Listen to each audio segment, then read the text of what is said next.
গজাননকে দেখতে আর ওকে দুধ দিতে গেছিলেন।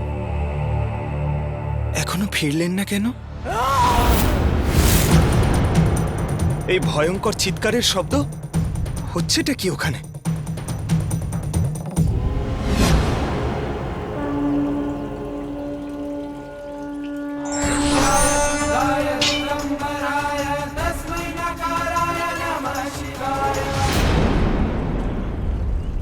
এই দুষ্টের বিনাশ তো হলো ঠিকই, কিন্তু এই ঘটনার দ্বারা একটা প্রশ্ন আসছে মনে।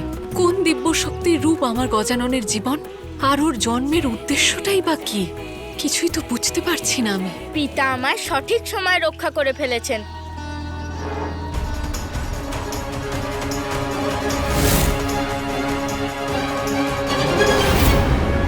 আমার সঙ্গে ছলনা করার পরিণাম পেলে তো?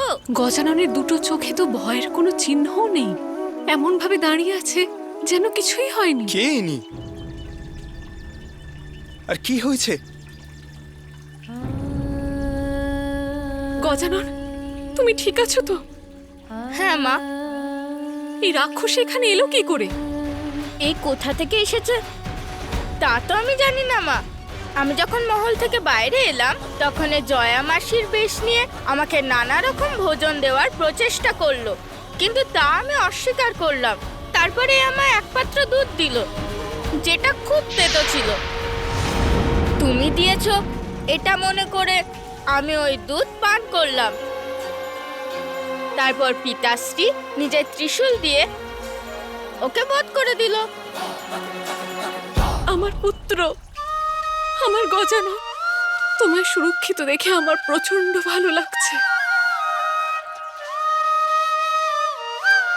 মা, তোমার স্নেহ প্রাপ্ত করে তো আমি অত্যন্ত প্রসন্ন হয়েছি।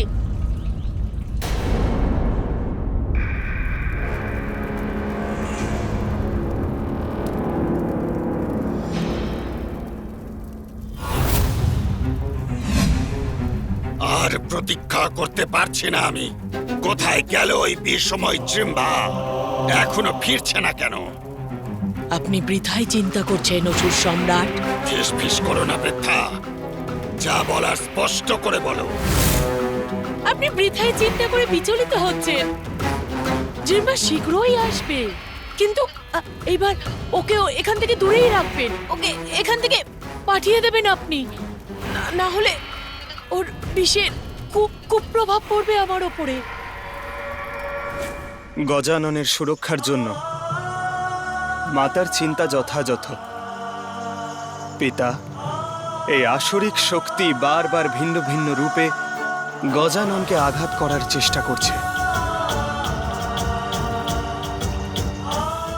ও যাতে নিজের সুরক্ষা নিজেই করতে পারে সেই যোগ্যতা প্রদান করতে হবে।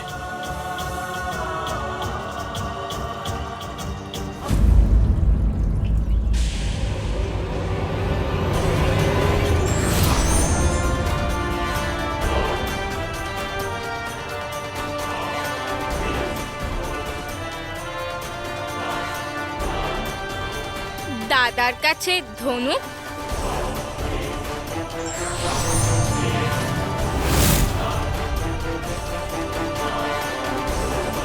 সাবধান বাণী আমার এই ধনুকের টঙ্কার, সেই শত্রুকে যে এই রাক্ষসীকে এখানে পাঠিয়েছিল সে যেন সাবধান হয়ে যায়।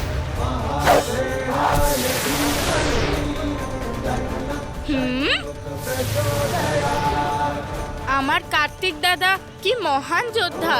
ওনার প্রহার তো অত্যন্ত অদ্ভুত।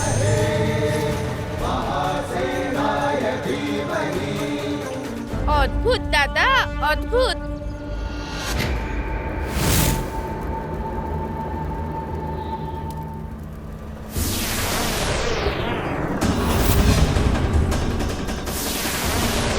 অসুর সম্রাট, ওই দিকে দেখুন।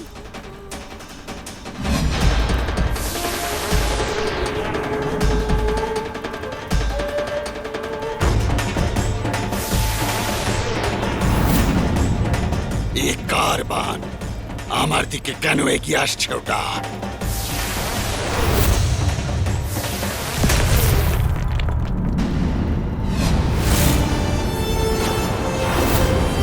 জিহ্বা মৃত।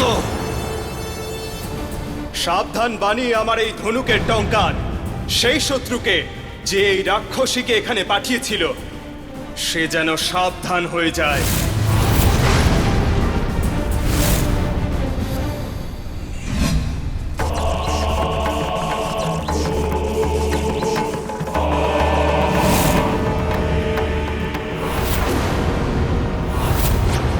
কালকূট হলাহল বিষ ধারিণী জিহ্বার এই দুর্দশা।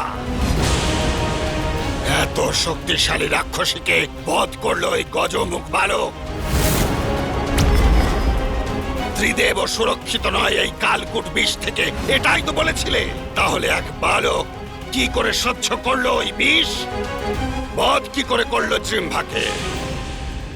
শেষ করবে ও আমাকে, এটাই বলেছিলেন ব্রহ্মদেব। সত্য হয়ে যাবে ব্রহ্মদেবের বচন যদি আমি স্বয়ং ওকে বধ করে ওকে না থামাই।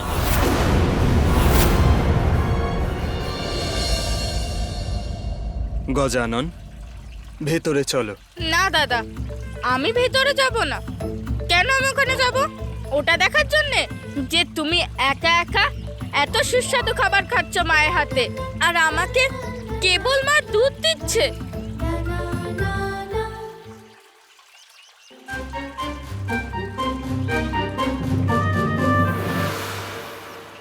আরে এতগুলো ফল, তাও ওনার কাছে। মা, পিতা আর দাদা, আমি কারোর সঙ্গে যাব না। আমি তো কেবল ওই গণপ্রেতের সাথে যাব।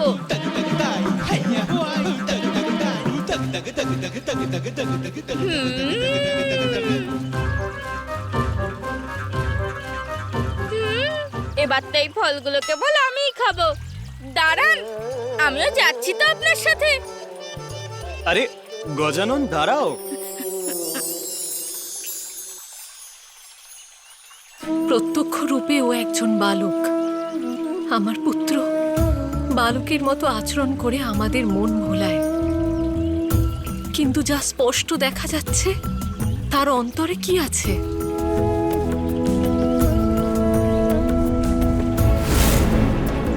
আমি যা দেখলাম তা কোনো চমৎকারের থেকে কম নয়। আমরা চোখে যা দেখি তার সামনে হয় বলে দেখি, কিন্তু তার উল্টো দিকটাই কি আছে? কি রহস্য এর? আমার পুত্রের বাস্তবিক রূপটাই বা কি? কি ধরনের অলৌকিক শক্তির স্বরূপ ও? ওর এই অদ্ভুত দিব্য শক্তির উৎস কি? আপনার পুত্রর দিব্যতা নিয়ে আশ্চর্য হচ্ছেন দেবী পার্বতী?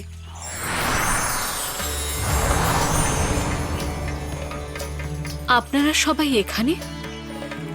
আমার প্রণাম স্বীকার করুন।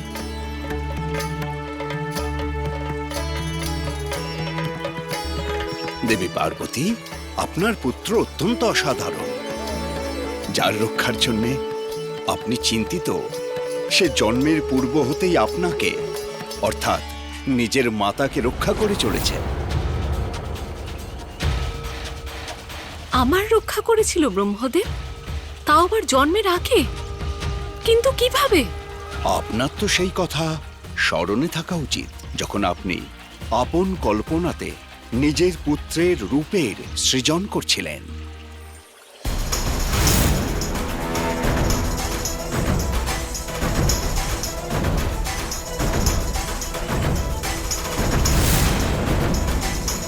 তখন এক অত্যন্ত শক্তিশালী অসুর আপনার পুত্র দেব সেনাপতি কার্তিককে পরাজিত করবার উদ্দেশ্যে কৈলাসে প্রবেশ করেছিল।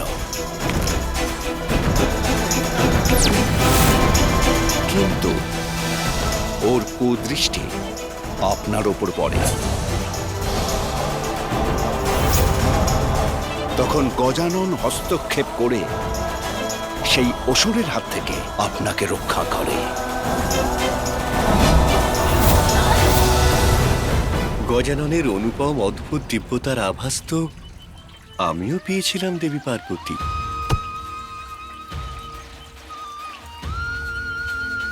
যখন ব্রহ্মলোকে ওনার আগমন হয়, নিজের দিব্য শক্তির দ্বারা উনি আমাকেও বিমোহিত করে তোলেন। পার্বতী নন্দন তো স্বয়ং ওঙ্কার স্বরূপ, যিনি নিজের মাতা অর্থাৎ জননীর রক্ষা জন্মের পূর্ব হতেই করেন।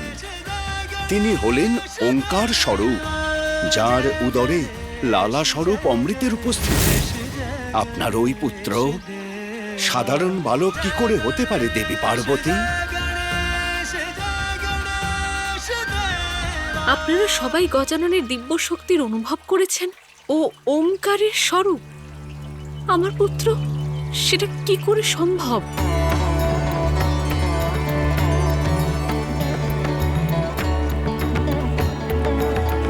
সংকটের মেঘকে সরিয়ে সত্যের জ্যোতিকে দেখুন, তাহলে আপনি নিজেই ওর পরিচয় বুঝতে পারবেন। আপনার পুত্র গজাননই ওঙ্কার স্বরূপ, পরম শক্তি, পরম ব্রহ্ম, মহাগণপতি।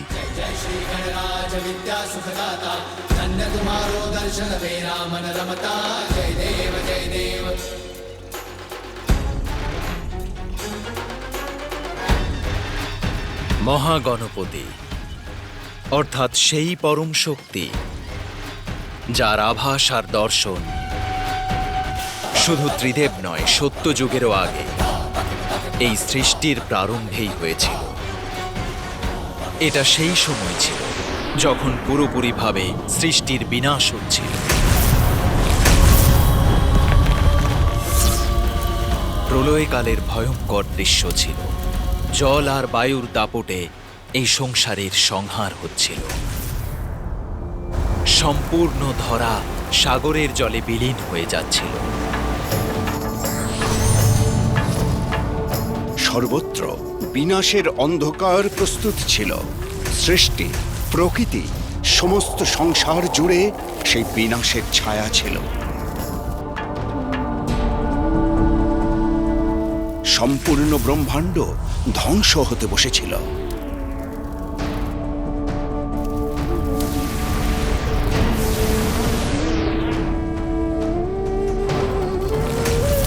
এই সৃষ্টিকে নির্মাণ করে আমরা তাকে পালন করেছিলাম। সেই প্রকৃতির প্রত্যেক অংশের বিনাশ শুরু হলো। তখন আমাদের মনে আমাদের এই ত্রিদেবের অস্তিত্ব নিয়ে প্রশ্ন উঠল। যে সংসারকে স্থাপিত রাখার কার্য আমাদের ত্রিদেবের ছিল, সে তো ধ্বংস হয়ে গিয়েছিল। আমরা এই ভাবনায় চিন্তিত হই যে এখন আমরা ত্রিদেব কি করব।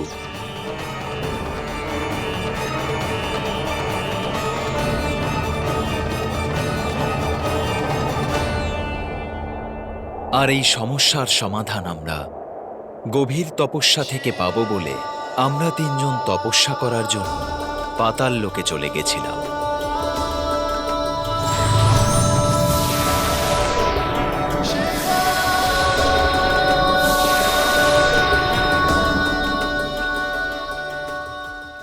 সহস্র বছর ধরে আমরা ত্রিদেব পাতালের অভ্যন্তরে প্রবেশ করে ধ্যান আর তপস্যায় রত থাকি।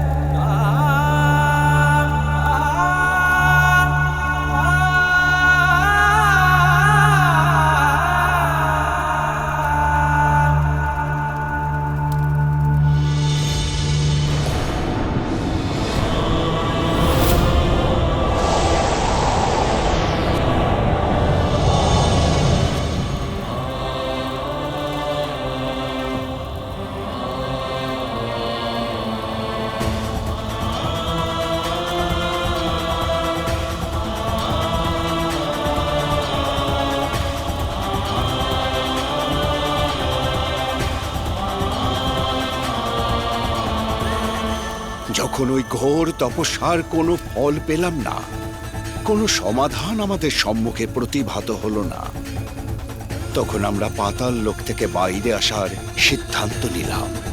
পাতাল লোক থেকে ফিরে এসে আমরা দেখলাম সৃষ্টিকে নিজের ভিতর সমাহিত করে যে জল নিচে নেমে গিয়েছিল। জলের বেগ অবশ্যই শান্ত হয়েছিল, কিন্তু তখনও কিছুই দেখা যাচ্ছিল না। স্থল তখনও জলেই ডুবেছিল।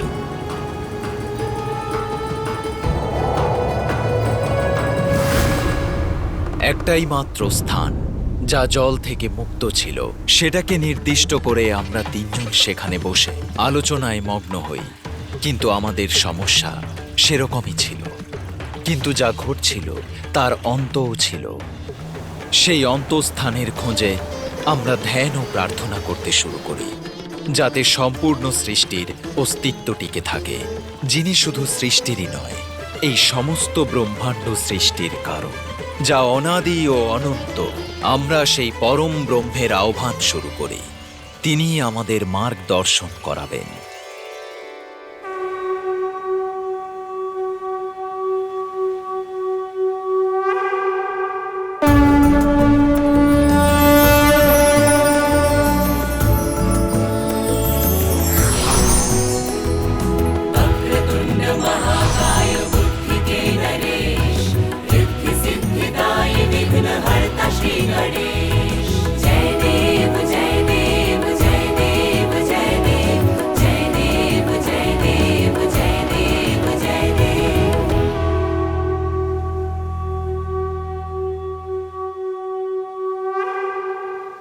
সেই মহাশক্তি আমি, যার থেকে সমগ্র ব্রহ্মাণ্ডের উৎপত্তি। প্রলয়ের পরে এই সমগ্র সংসার আমার মধ্যেই বিলীন হয়ে যায়। আমি কর্তা, আমি ধারণ কর্তা, আর আমি সংহার কর্তাও। আমি বিশ্বরূপী ব্রহ্ম। আমি সাক্ষাৎ নিত্য আত্মা, সাত্ত্বিক, রজ, তামসিক, 3 গুণে সম্পূর্ণ। স্থূল সূক্ষ্ম সব আকারেই আমি বিরাজমান।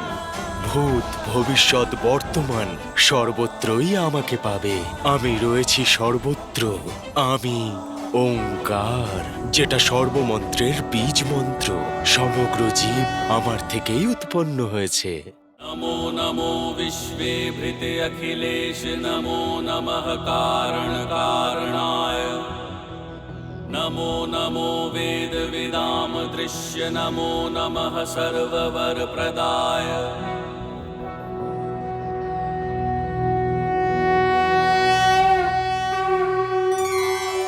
প্রভু, আপনার দর্শন পেয়ে আমরা কৃতার্থ হলাম। আমরা আপনার ধ্যান ও আরাধনা করতে থাকব, যাতে আমরা ভবিষ্যৎ নির্ধারণ করতে পারি। একদম ঠিক। আমি ভবিষ্যতের কার্য আপনাদের 3 জনের মধ্যে বিভাজন করে দিচ্ছি। ব্রহ্মদেব, আপনি নতুন সৃষ্টি রচনা করবেন। বিষ্ণুদেব, আপনি সৃষ্টির পালনকর্তা। আর মহাদেব, আপনি জীবন, মরণ, সৃজন আর ভজনের কালচক্র দ্বারা নির্ধারিত নিয়মকে স্থাপিত রাখার জন্যে, কালের ক্রিয়ার ভারসাম্য বজায় রাখার জন্যে উচিত সময় সৃষ্টির সংহার করবেন। যেমন আজ্ঞা প্রভু, কিন্তু আমার একটা আশঙ্কাও হচ্ছে। সৃষ্টির বিনাশের সাথে সাথেই সৃষ্টির সমস্ত স্মৃতি আমার মন থেকে মুছে গেছে। আমার তো এখন এটাও মনে নেই যে সৃষ্টি কেমন হয়, তা কেমন হওয়া উচিত। ব্রহ্মদেব, আমার অন্তরে বিদ্যমান অনন্ত ব্রহ্মাণ্ডের দর্শন করুন। তাহলে তো আপনি ভীষণ সহজেই এক নতুন সৃষ্টির রচনা করতে সক্ষম হবেন।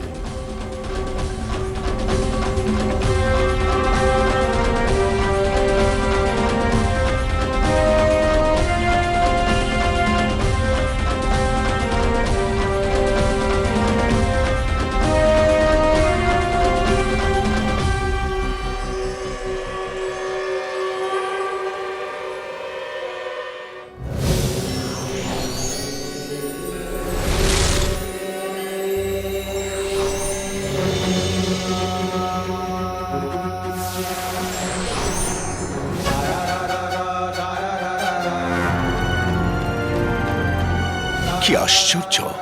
অনেক ব্রহ্মাণ্ড, অসংখ্য সৃষ্টি।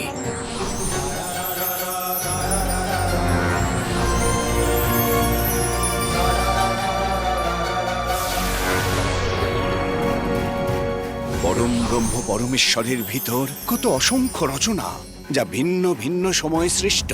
কোথাও নবীন সৃষ্টির সৃজন হচ্ছে, কোথাও সৃষ্টি বিনষ্ট হয়ে যাচ্ছে। কোনো সৃষ্টি নবীন আরম্ভের সূচনা করছে, আর কেউ হয়েছে বিনাশের সন্নিকট। ধন্য প্রভু, ধন্য আপনার মহিমা।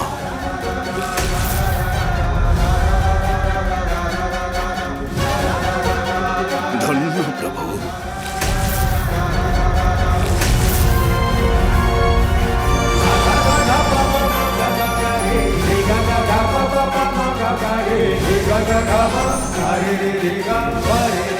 ব্রহ্মদেব, আশা করি আপনি এখন সবকিছুই জানতে পেরে গেছেন। হ্যাঁ প্রভু, আপনার কৃপাতে এখন সবই সুস্পষ্ট। আমাকে আপনার দিব্য দর্শন দিয়ে সঠিক দিক নির্দেশ করার জন্য আপনাকে কোটি কোটি প্রণাম প্রভু। কল্যাণ হোক।